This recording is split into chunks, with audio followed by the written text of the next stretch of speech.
A'udzubillahi minasyaitonirrajim. Bismillahirrahmanirrahim. Assalamualaikum warahmatullahi wabarakatuh. Waalaikumsalam warahmatullahi wabarakatuh. Jamaah, oh jamaah. Alhamdulillah. Alhamdulillahi rabbil alamin. Wabihi nasta'in ala umuri dunya waddin. Wassalatu wassalamu ala asrafil anbiya wa mursalin. Wa ala alihi wa sahbihi ajma'in amma ba'du.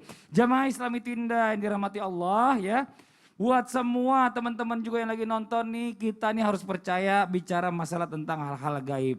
Karena memang Allah menciptakan bahwa yang gaib itu memang ada. Nah, tapi pastinya jangan sampai juga kita terjebak dalam kesyirikan. Nah, para makhluk gaib ini mungkin dalam kategorinya yaitu jin ya. Itu ternyata jin itu juga punya tempat-tempat favorit atau tempat nongkrong favorit, nggak cuma manusia aja. Nah, kita pengen tahu nih, di mana aja tuh tempatnya supaya kita bisa menghindari. Nah, hari ini kita bahas ya, mudah-mudahan jadi pelajaran buat kita semuanya. Temanya adalah tempat nongkrong para jin. Nauzubillah, ya Allah, astagfirullahaladzim. Sebelum kita lanjutkan lagi, kita akan melihat dulu sebuah tayangan tentang parodi lucu setan yang sedang menggoda jamaah sholat di masjid. Ini dia tayangannya. Aku tahu kau pasti tidak kuat ingin mengeluarkannya. Ayo keluarkan saja. Let it go. Let it go. Ayo keluarkan sedikit saja.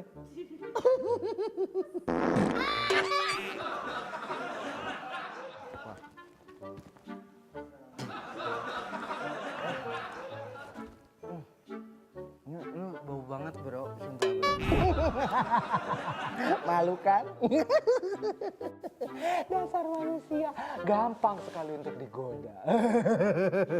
Tugasku adalah membuat kalian menjadi ragu. Padahal yang namanya sholat itu harus khusyuk. Kalau nggak kuat, ke toilet aja dulu. Iya, buat jamaah yang ada di rumah ya, itu cuma bicara masalah tentang gambaran aja. Bagaimana setan itu menggoda manusia pada saat kita sedang beribadah. Nah, Ustadz Bani mau izin pertanyaan nih ya, dari jamaah juga di rumah banyak yang bertanya. Bener gak sih kalau jin itu atau setan itu sering banget berkumpul di dalam masjid? Nah, kan kalau kita lagi pada ibadah ini kan harusnya kan setan sama jin ini kan gak bertahan di dalam masjid. Kok bisa bertahan? Nah, gimana tuh penjelasannya, mohon izin. Silakan. Tafadhol, Ustadz Bani. Ustadz Usman, Habib Usman, Ustadz Syam, juga Mas Fadli dan guru-guru kami dimanapun berada. Bismillah. Assalamualaikum warahmatullahi wabarakatuh. Waalaikumsalam warahmatullahi wabarakatuh. Alhamdulillah, wassalatu wassalamu ala rasulillah wa ala alihi wa ashabihi wa mawalah, la hawla wa la quwata illa billah. Hadirin para pemirsa Islam itu indah dimanapun berada. Yang pertama, harus kita bedakan nih, jin dengan setan itu sama apa beda? Para ulama memang berbeda pendapat. Ada yang mengatakan bahwa setan itu adalah makhluk tersendiri. Jadi Allah menciptakan malaikat, jin, setan, manusia, binatang dan seterusnya. Tapi jumhur ulama diantaranya adalah Imam Al-Qurtubi mengatakan bahwa setan itu sifat. Jadi sifat, kata beliau, kullu atin mutamarridin minal jinni wal insi wad dawab fahuwa syaitan. Semua yang membangkang, semua yang melawan, semua yang tidak mau tunduk dan taat, baik dari kalangan jin, manusia, hewan, itu disebut dengan setan. Berarti setan itu siapa? Setan itu bisa ada dari kalangan bangsa jin, nggak kelihatan. Ada juga setan itu kepala hitam kelihatan, berarti di antara manusia yang tidak taat kepada Allah Subhanahu wa Ta'ala. Tapi jangan kita bilang dasar setan lu, nggak boleh. Sifatnya, tapi dia bukan setan secara makhluk atau bahkan dari binatang. Baik. Jadi jin yang membangkang kepada Allah Subhanahu wa Ta'ala itu adalah setan. Tidak semua jin membangkang kepada Allah. Kata mereka ya, direkam oleh Al-Quran, wa anna minnal muslimuna wa minnal qasitun. Di antara kami ada juga yang muslim, ada juga yang tidak muslim, membangkang kepada Allah Subhanahu wa Ta'ala. Nah, jadi Ustadz, kalau di masjid itu jin apa setan? Dua-duanya ada.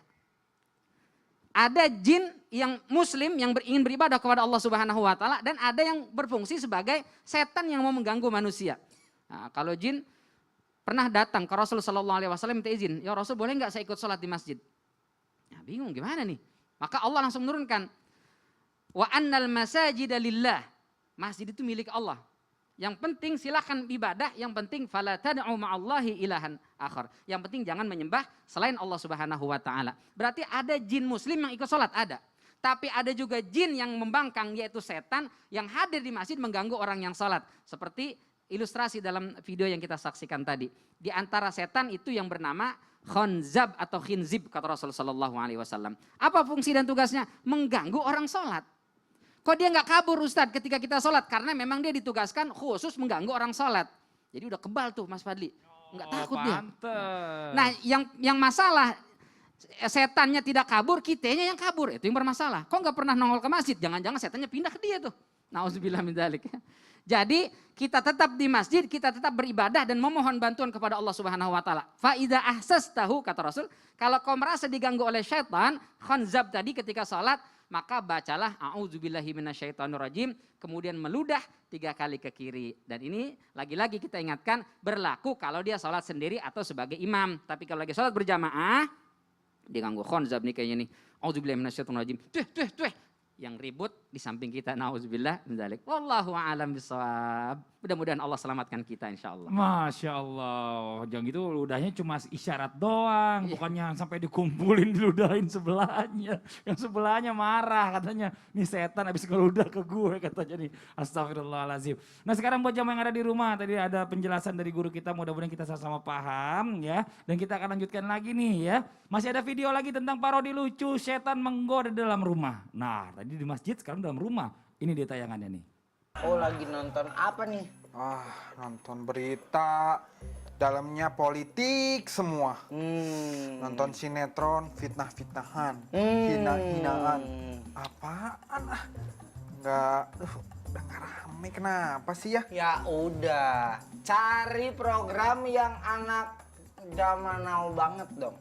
Yang seumuran sama lu, yang milenial.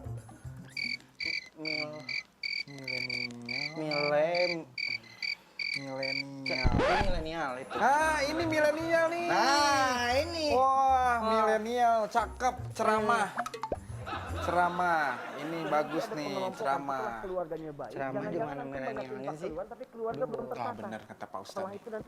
Kita itu harus sedekah. Nah ini mantep nih, setan yang godain nyesel kalau punya keimanan dalam diri ya untuk menetapkan segala sesuatunya itu untuk baik karena Allah. Nah sekarang kita tanya sama Beb, mau nih Beb nih, mungkin buat jamaah yang ada di rumah juga mungkin pernah berasa yang sama. Katanya kita nih pernah dengar juga jin-jin itu tinggalnya di atap-atap rumah atau nongkrongnya di atap rumah. Makanya kalau kita lagi sendirian, tiba-tiba di atas loteng bunyi guruk. Wah, suara apaan tuh? Tikus apa bukan ya? Jadi deg-degan. Nah pertanyaannya ya, bener gak sih tempat tongkrongan yang berikutnya jin ini katanya di atap-atap rumah manusia? Mau dijawab penjelasannya Beb? Silakan Beb. Afwan Mas Faldi, afwan Ustaz Mani, afwan Ustaz Syam. Assalamualaikum warahmatullahi wabarakatuh. Waalaikumsalam warahmatullahi wabarakatuh. Alhamdulillahil wahidil ahad. Alladzi lam yalid wa lam yulad wa lam yakul lahu kufuwan ahad. Laisa kamitslihi syai'un wa huwas samiul batsir. Summa fasalli wa sallim wa barik ala sayyidina wa habibina wa syafi'ina wa maulana Muhammadin sallallahu alaihi wasallam wa sahabihi wa azwajihi wa dhurriyyatihi wa ahlil baitihi wa ansarihi wa saharihi ma ba'du. Segala puji bagi Allah Subhanahu wa taala yang telah memberikan kita nikmat iman, nikmat sehat walafiat, yang insyaallah penonton di rumah mendapatkan keberkahan dan keridhaan Allah Subhanahu wa taala, yang dimana pada hari ini guru-guru kita mengajarkan ilmu yang bermanfaat, yang bisa dimanfaatkan untuk diri kita, istri kita, suami kita dan anak-anak kita, dan insyaallah berguna untuk kehidupan kita di dunia dan sampai dalam akhirat nanti. Amin. Amin ya Allah ya Rabbal alamin. Benar, jin itu menetap di atas rumah. Kita sebagaimana dijelaskan bahwasanya mamin ahli baitin minal muslimina illa wa fi saqfin baitihim minal jinni minal muslimun atau minal muslimin. Jelas bahwasanya tidak ada satu orang dimanapun dia tinggal di dalam rumahnya atau di tempat tinggal kontrakannya juga ada. Dimanapun bahwasanya di atap itu ada di mana dia jin muslim. Apabila dia menghidangkan makanan pada pagi hari, mereka pun jin ikut makan. Sore hari mereka makan, jin pun ikut makan. Apabila mereka sore hari menjelang malam, jin ada di atap.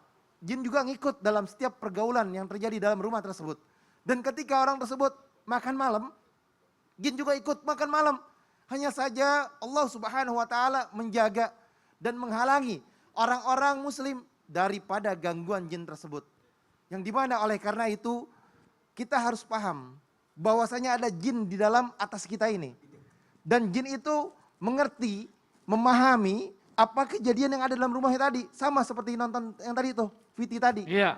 Dan jin muslim itu beribadah kepada Allah. Kenapa? Wa ma khalaqtul jinna wal insa illa liya'budun. Tidaklah jin dan manusia kecuali beribadah kepada Allah Subhanahu wa taala. Mereka semua mendekatkan diri kepada Allah Subhanahu wa taala bagi yang beriman. Kalau mereka enggak beriman, berarti mereka melanggar daripada perintah Allah. Betul yang dikatakan Ustaz Bani tadi. Jin, syaitan ini sifat. Manusia bisa menjadi syaitan. Jin bisa menjadi syaitan. Kenapa? Karena setan sifat. Kalau sudah mengganggu, berarti namanya setan. Al-jinnu berasal dari kata jannah, syai'un. Yazunnuhu maknanya satarahu, menutupi sesuatu. Dan jin itu letaknya tersembunyi, tidak dilihat oleh manusia. Dan jin memiliki roh dan jasad, tetapi dia bisa berubah-ubah bentuk dan menyerupai sosok tertentu. Dan juga bisa melewat manapun dan bisa masuk manapun. Itu jin. Rasulullah SAW bersabda, ketika mereka melakukan sesuatu dengan menggunakan baca bismillah, maka syaitan tidak akan mengganggunya. Idza dakhala ar-rajul baitahu fazakarallahu 'inda dukhulihi. Apabila seorang masuk ke dalam rumahnya, dia ingat kepada Allah, bismillah atau assalamualaikum, selamat dia. Rumahnya dijaga. Masya Tapi Allah. ketika dia nggak baca bismillah, nggak assalamualaikum, diganggu rumahnya. Nauzubillah. Dan begitu pun ketika makan, di bismillah, nggak diganggu dia. Nah. Setan nggak ikut barengan tuh. Masya Tapi kalau dia nggak Allah. baca bismillah, setan makan bareng-bareng sama dia. Iya. Pesta. Jadi intinya kita bisa menghindari dengan caranya, Masya Allah ya, tadi dari luar masuk ke rumah baca bismillah. Betul. Ya, atau assalamualaikum. Betul. Mau makan baca bismillah. Betul. Ya, jadi setan gak ikut makan. Betul. Nah seandainya memang bicara masalah ada dan gak ada, hampir semua tempat ini kayaknya Masya Allah ya, namanya kan juga yang goib-goib ini kan tempatnya kan bisa di mana aja. Betul. Jadi kita yang masing-masing nafsi-nafsi. Nah ini Masya Allah luar biasa. Makasih banyak buat Habib Usman penjelasannya, mudah-mudahan bermanfaat buat semua. Nah sekarang kita mau nanya lagi sama guru kita Ustadz Syah. Mungkin buat teman-teman yang di rumah yang punya kandang binatang peliharaan, mungkin ayam, kambing, sapi atau apapun bentuknya ya, atau mungkin apapun hewannya. Katanya saya pernah dengar juga nih Ustadz Syam nih. Katanya tempat nongkrong para jin ini yang berikutnya adalah di kandang-kandang hewan. Wah. Dan bahkan mereka itu bisa menjelma menjadi hewan tersebut ataupun menjadi manusia. Nah ini Waduh. bagaimana penjelasan manusia? Waduh, udah waduh aja Ustaz Syam. Subhanallah. Ya, Baik, ya, silakan. bismillahirrahmanirrahim. Betul. Sampai guruku Habib Utsman, Ustaz Bani, Mas Fadli serta guru-guru kami dimuliakan Allah Subhanahu wa taala. Alhamdulillahirabbil alamin wassalatu wassalamu ala asyrafil anbiya'i wal mursalin sayyidina Muhammadin wa ala alihi washabbihi ajma'in. Asbahna wa asbahal mulku lillahi rabbil alamin. Subhanaka la ilma lana illa ma 'allamtana innaka antal alimul hakim. Amin amin amin ya rabbal alamin. Ba'da an naqul a'udzu billahi minasy syaithanir rajim. خلق الإنسان من صلصال كالفخار وخلق الجان من مارج من نار فبأي آلاء ربكما تكذبان. Surah Ar-Rahman ayat 15 menjelaskan tentang ciptaan Allah Subhanahu wa taala, salah satu makhluk Allah Subhanahu wa taala yaitu jin. Allah katakan wa khalaqal janna mim marijim min nar, tercipta daripada asap dan juga api, yang mana kalau di Indonesia bahasanya halus, makhluk tak kasat mata. Karena halusnya sehingga jin bisa menyerupai apapun yang dia kehendaki, termasuk diantaranya binatang. Lalu kalau pertanyaannya kok jadi binatang, kok dilarang ke situ, kok jadi tempat tongkrongannya?